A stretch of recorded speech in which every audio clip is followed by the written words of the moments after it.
여러분, 주변에 이런 사람 꼭 있지 않습니까? 실력은 나랑 비슷한 것 같은데 묘하게 상사들의 신임을 독차지하고 후배들이 리스펙하며 따르는 그 한 사람 말입니다. 사실 그가 엄청난 천재이거나 업무량이 남들의 2배인 것도 아닙니다. 그런데도 조직 내에서의 입지는 독보적이죠. 이른바 사내 정치가 아니라 실력으로 인정받는 진짜 실력자 말입니다. 회의에서 입을 열 때마다 묘하게 공기가 바뀌는 사람, 무거운 침묵을 깨고 생산적인 결론을 끌어내는 그들의 진짜 무기는 무엇일까요? 눈치 보느라 입 닫고 있는 우리와는 무엇이 다를까요? 압도적인 업무량? 화려한 경력?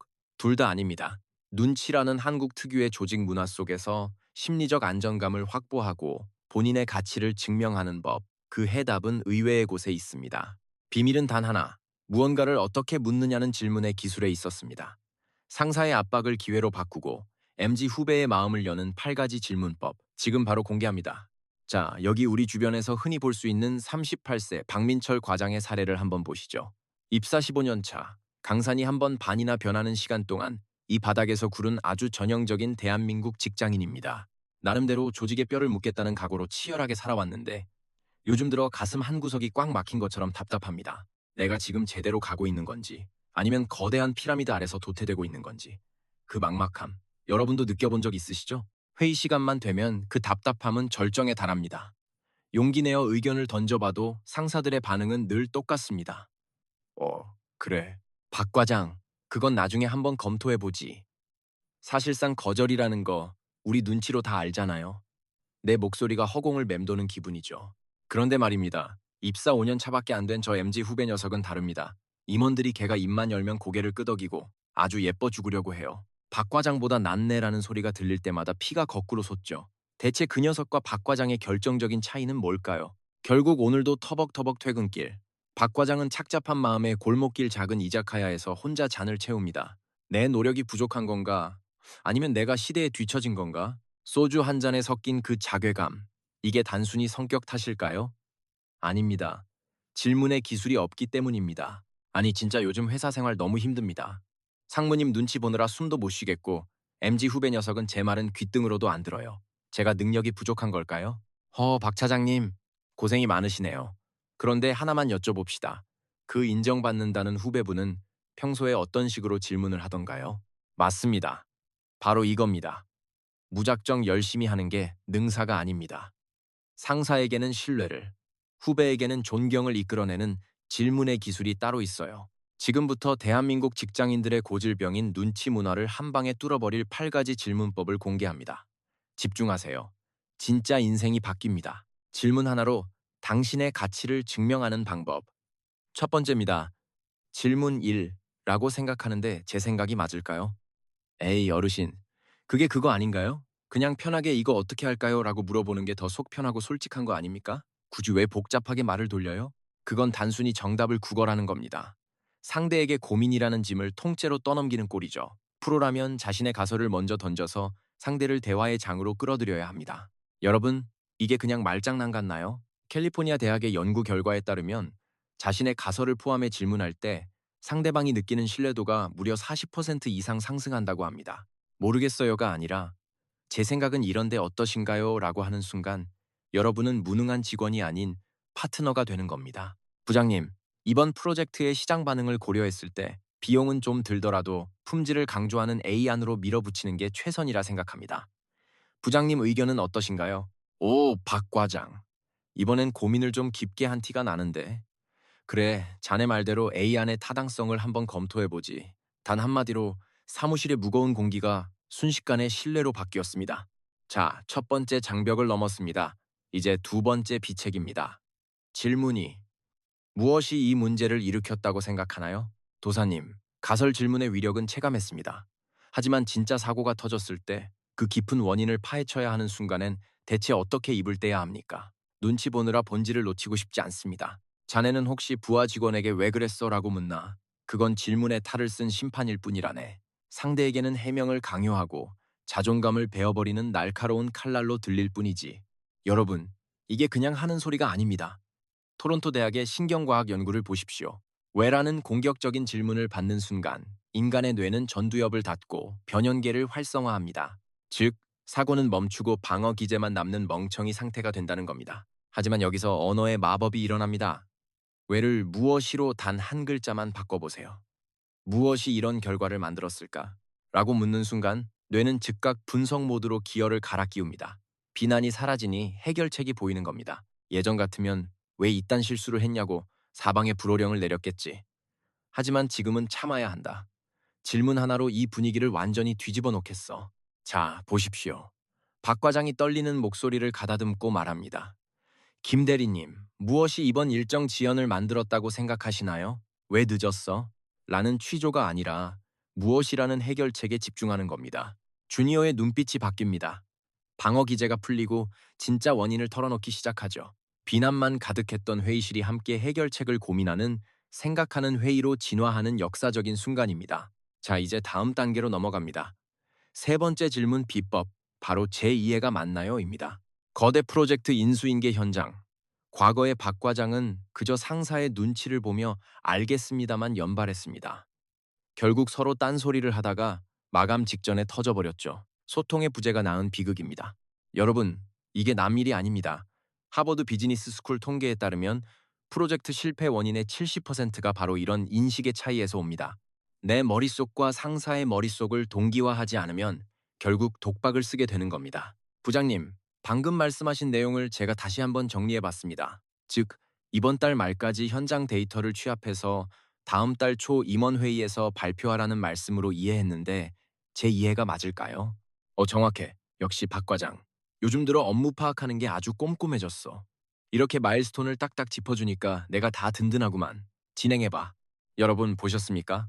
이 질문은 여러분의 치밀함과 겸손함을 동시에 증명하는 최고의 무기입니다. 상사에게는 경청하고 있다는 신뢰를 주고 나에게는 커뮤니케이션 미스라는 치명적인 리스크를 제거해주죠.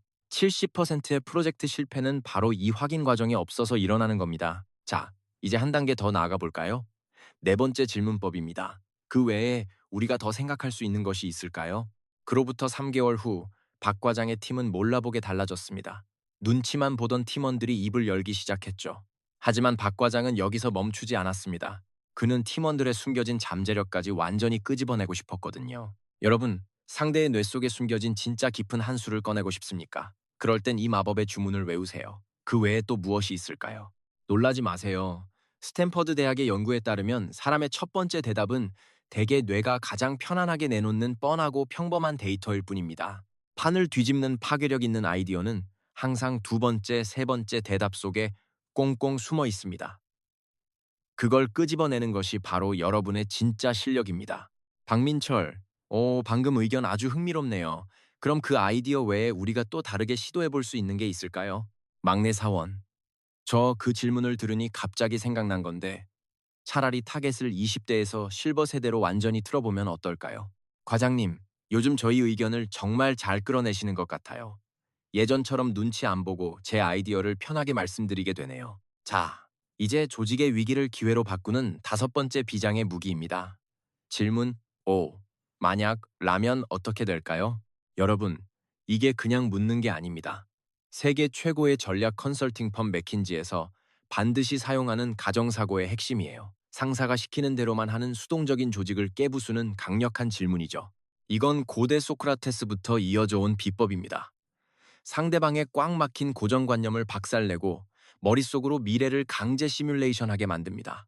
눈치 보느라 멈춘 두뇌를 다시 회전시키는 겁니다. 박 과장이 회의실의 무거운 침묵을 깨고 묻습니다. 만약 내년의 경쟁사가 우리 가격의 절반으로 치고 들어오면 그때도 우리가 지금의 품질만으로 버틸 수 있을까요? 보셨습니까? 이게 바로 What If의 위력입니다. 임원진의 굳은 표정이 한순간에 해결 모드로 바뀌었죠. 박 과장의 뼈 때리는 질문 한 번이 팀 전체를 침몰 직전의 위기에서 구한 겁니다. 자, 이제 여섯 번째 필살기 들어갑니다. 바로 어느 부분이 가장 어렵다고 느끼나요?입니다. 상명하복 문화에서 가장 찾기 힘든 게 바로 실무자의 진실이죠. 아, 네, 부장님. 아직까지는 별 문제 없습니다. 계획대로 잘 진행되고 있습니다. 여러분, 눈치 보지 말고 제 말 잘 들으세요.